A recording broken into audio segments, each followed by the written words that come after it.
পুৰীৰ জগন্নাথ মন্দিৰ দৰ্শনৰ পাছত আমি পুনৰ ৰাতিটোৰ বাবে অসম মণিপুৰ ভৱনলৈ আহি জিৰণি ল'লোঁ আৰু পুৱাতেই উঠি সকলোৱে স্নান কৰি সাজি কাচি আমি থকা ঠাইৰ কাষতে থকা এখন হোটেলত পুৱাৰ আহাৰ গ্ৰহণ কৰিলোঁ।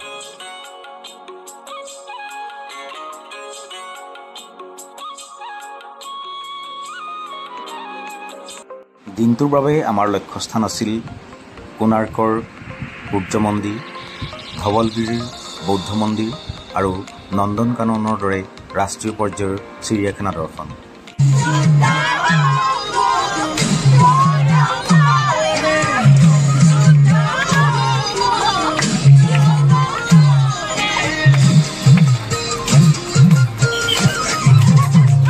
কিছু সময় ধেমালিৰ মাজেৰে আহি আমি সূৰ্য মন্দিৰত উপস্থিত হলোহি।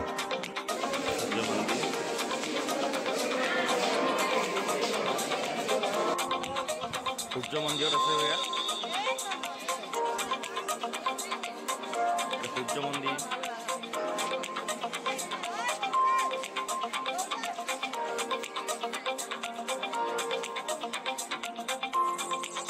সূৰ্য মন্দিৰৰ পাছতে আমি দৰ্শন কৰিবলৈ আহিলোঁ সাৰনাথৰ অশোক স্তম্ভ আৰু ধৱলগিৰিৰ বৌদ্ধ মন্দিৰ।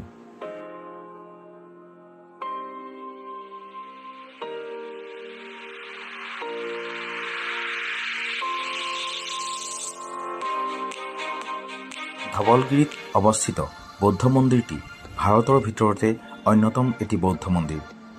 মন্দিৰটিৰ চাৰিওফালে বুদ্ধদেৱৰ বিভিন্ন অৱস্থানৰ মূৰ্তি নিয়াৰিকৈ সজোৱা আছে।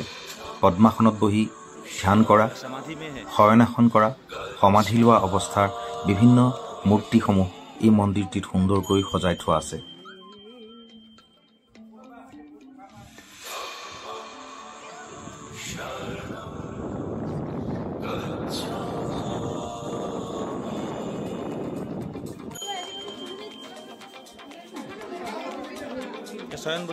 উল্লেখযোগ্য যে মন্দিৰটিৰ কাষতে আছে অশোকৰ কলিংগ যুদ্ধৰ সাক্ষীস্বৰূপ কলিংগ নদী, যিখন নদীত কলিংগ যুদ্ধত মানুহৰ তেজেৰে ৰাঙলী হৈ পৰিছিল।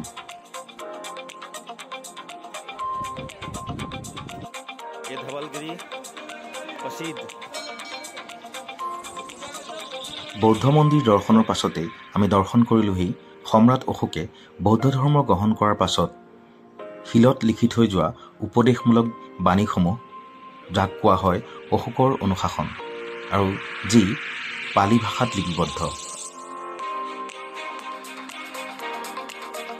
আৰু তাৰ পাছতেই আমি যাত্ৰা কৰিলোঁ নন্দনকানন অভিমুখে।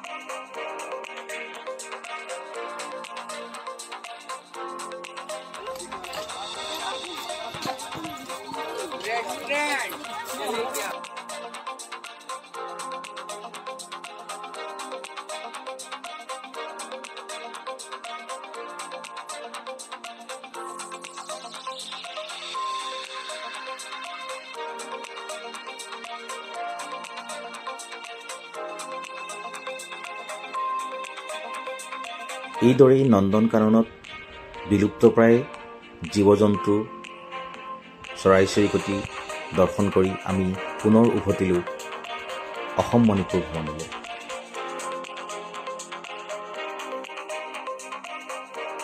এয়া আমাৰ সন্ধ্যাৰ আহাৰ। আমি ঘৰৰ পৰা লৈ অহা পিঠা পনা। চাওক ৰাইজ, এয়া দেখিছে ৰসগোল্লা হে, লাল চাহ। এইদৰেই আমি হাঁহি ফূৰ্তিৰ মাজেৰে পাৰ কৰিছোঁ শিক্ষামূলক ভ্ৰমণৰ দিনবোৰ। এয়া আমাৰ আজি ৰাতিৰ খাদ্য, শেষ ৰাতিৰ খাদ্য। এয়া আমি ইয়াতে খাদ্য ব্যৱস্থা কৰিছোঁ ৰাইজ। আজি ৰান্ধনি হৈছে আমাৰ ঋতুপন আৰু লগৰীয়াসকল। আচ্ছা ঋতুপন, আজি কি কি আইটেম আছে কৈ দিয়া। আজি আপোনাৰ পাপৰ আছে, মছলা আলু মিক্স কৰি দিয়া হ'ব, তাৰপিছত ফুলকবি, বন্ধাকবি, উৰহি আৰু অলপ মূলা থাকিব, হাতী সেৱাটো ট্ৰাই কৰিম। অ'কে আমি পুৰীৰ জগন্নাথ মন্দিৰ দৰ্শনৰ সময়ত আমাৰ ছাত্ৰ ছাত্ৰীসকলক দেখি এজন পুৰোহিতে কৰা ভাৱভংগীৰ মিমিকি ইয়াত প্ৰদৰ্শন কৰিছে বৰ্ণালীয়ে।